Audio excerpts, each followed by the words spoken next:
दोस्तों, सूरज बदलता है, चांद बदलता है, रूप तो वही रहता है लेकिन स्वरूप बदल जाता है।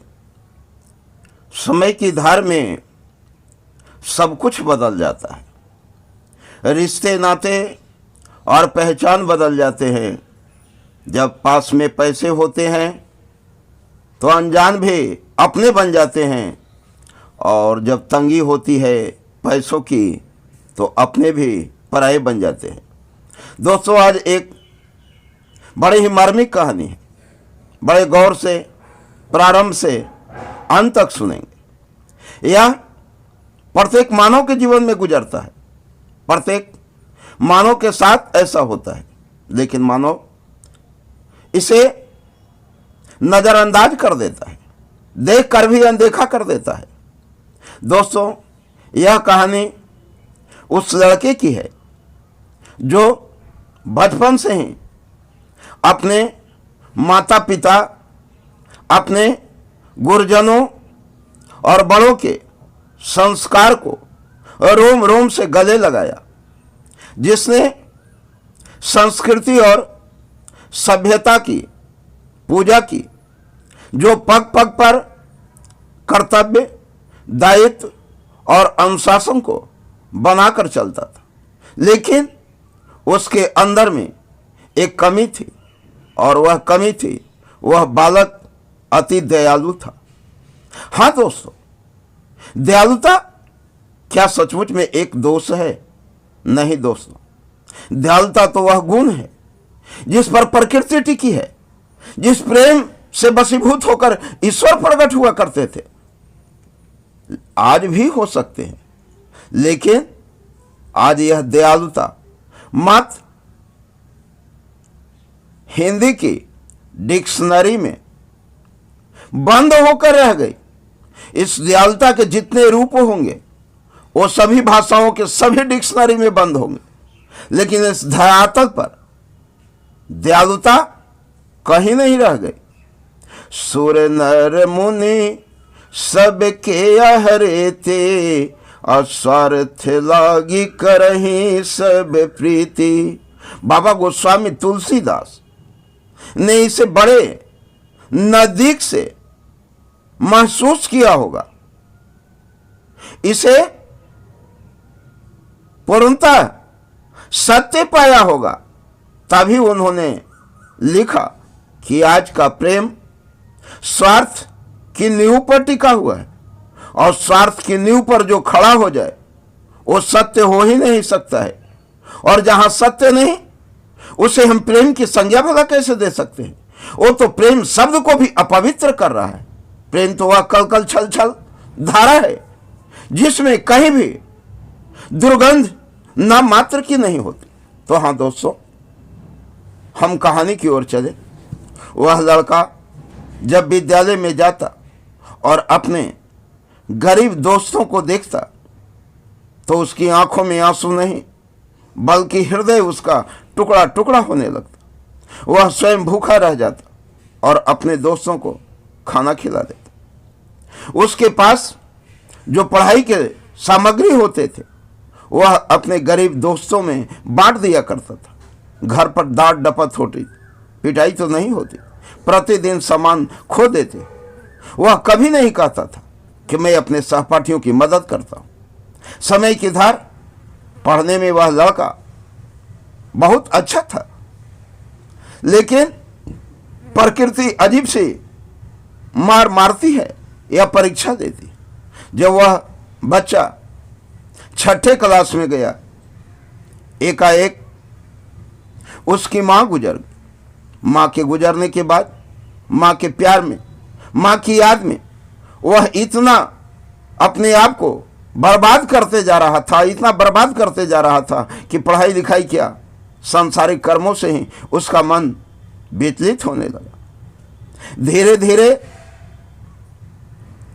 फिर भी वह जब भी किसी काम को करता और कुछ मुनाफा उसे मिलता तो गरीब लोग जब भी उसके पास आते और अपने दुखड़ा सुनाते, अपने कष्ट को भूलकर वह गरीबों की मदद करने से कभी पीछे नहीं हट। समय की धार में वह लड़का इतना कमजोर और इतना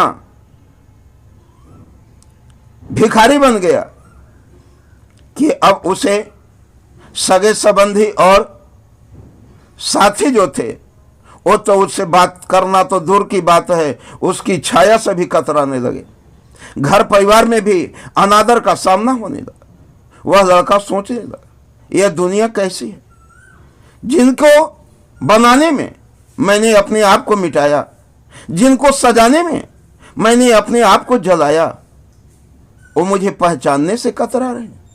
भला इंसानियत क्या यही है? इंसानियत की पहचान इन लोगों को कैसे कराई? कुछ दिनों के बाद वह अपने आंख के आंसू को पोंछ लिया और आंख के आंसू को पोंछकर वह फिर कर्म क्षेत्र में निकला। कर्म क्षेत्र में जाकर उसकी अच्छी डिग्री नहीं थी, अच्छी क्वालिटी नहीं थी, अतः नौकरी तो नहीं लगी, लेकिन वह छोटा मोटा मजदूरी करके कुछ पैसे इकट्ठे करने लगा और छोटे छोटे काम करते करते उन पैसों से वह छोटे छोटे व्यापार करने लगा और व्यापार करते करते वह बहुत बड़ा एक दिन उद्योगपति बन गया। आज उसके स्टेज पर आने के लिए बड़े बड़े लोग लालायित थे, लेकिन जो मित्रगण, जो सगे संबंधी उससे कतराते थे, वो उसके नजदीक जाने के लिए तड़पने लगे। उनकी पैरवी आने लगी। जितनी पैरवियां आए उन सब को वह स्टेज का अतिथि बना दिया और बाकी लोग जो अपरिचित थे, जिनसे कोई पहचान नहीं थी, और जो गरीब लोग थे, जो अत्यंत पिछड़े हुए दयनीय स्थिति में थे, वो ताली बजाने के लिए मंच से नीचे सभा में बैठे थे। जब सारे लोगों ने अपना वक्तव्य रख दिया तो उस लड़के ने बोलना प्रारंभ किया। दोस्तों, आज हमारे स्टेज पर बड़े बड़े पदाधिकारी, बड़े बड़े उद्योगपति, बड़े बड़े विद्वान बैठे हुए हैं, लेकिन मैं इनसे पूछना चाहता हूं कि क्या ये मुझे पहचानते हैं? मैं तो इनमें से किसी को नहीं पहचानता। जानते हो, फिर भी ये स्टेज पर क्यों बैठे हुए हैं?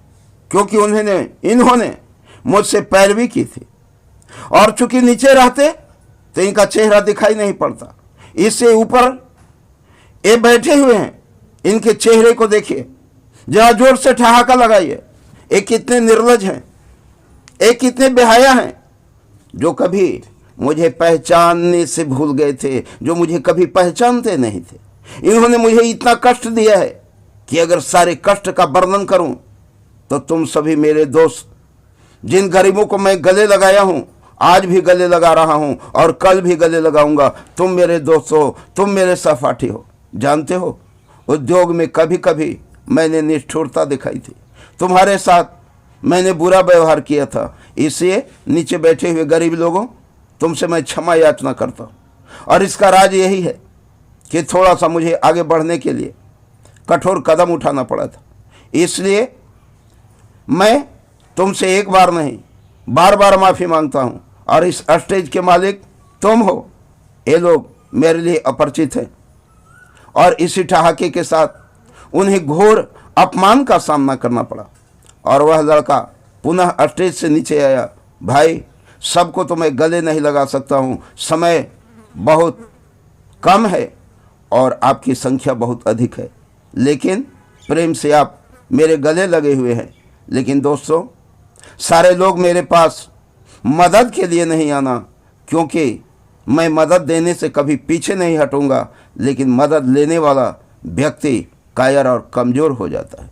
जिसके हाथों में जोर हो वह कर्म करना सीखे, जिसके पाँव में जोर हो वह चलना सीखे, और जिसके पास दिमाग हो वो सोचना सीखे। और 3 अंग ही तुम्हारे शरीर में तुम्हारी गरीबी को तुम्हारी कठिनाइयों को, तुम्हारे असंभव कार्य को संभव बनाने के लिए पर्याप्त है। कहानी लंबी हो रही है। इस कहानी का अगला हिस्सा हम अगले दिन आपको बतलाएंगे। जय हिंद।